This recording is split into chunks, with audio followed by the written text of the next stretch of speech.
जय श्री राधे। आज आपको एक कहानी सुनाते हैं। कहानी एक तथ्यगत है।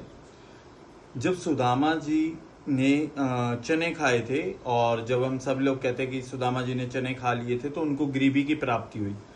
असल बात यह कि सुदामा जी एक त्रिकालदर्शी थे। सुदामा जी को भी भूतकाल का, वर्तमान का और भविष्यकाल का बहुत बेहतरीन ज्ञान था।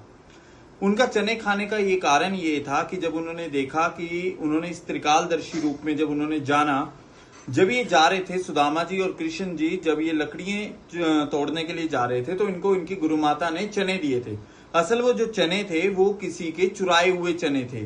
वो चने जिसके चुराए हुए थे वो एक ब्राह्मणी थी जिसके चने चुराए थे चोरों ने, और वो जब चोरी का माल लेकर के भाग रहे थे तो संदीपन मुनि जी के आश्रम में वो प्रवेश कर गए। जब उन्होंने गुरु माता को उठते देखा तो वो चने वहां पे छोड़ के भाग गए, और जब चने की पोटली वहां पर मिली तो जब ये जाने लगे सुदामा जी और कृष्ण जी, तो गुरु माता ने उन्हें रास्ते में खाने के लिए चने दे दिए। जब सुदामा जी ने अपनी त्रिकालदर्शी रूप से उन्हें जाना कि ये तो उस ब्राह्मणी के चने हैं जहां चोरी हुए थे, और उन्होंने श्राप दे दिया था कि जो ये चने खाएगा वो दरिद्रता में रह जाएगा और उसको दरिद्रता की प्राप्ति होगी।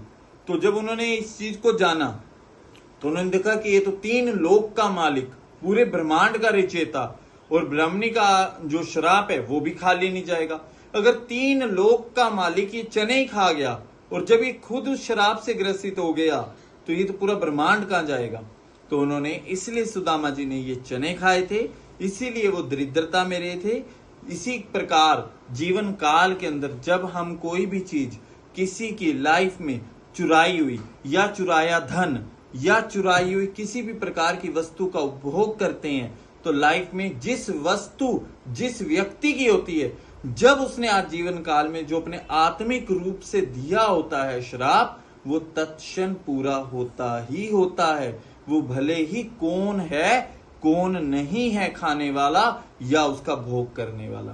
तो इसीलिए ये स्टोरी बहुत बेहतरीन ज्ञान देने वाली है। अगर आपको लगता है कि वाकई ऐसा, तो आप ये स्टोरी जरूर शेयर करिए कि कब कहां ये दूसरे का सामान चुरा के कब कहां खाना है। पर याद रखना, जिसका सामान चोरी हो रहा है वो कहां श्राप देगा, भुगतान भी करना पड़ेगा।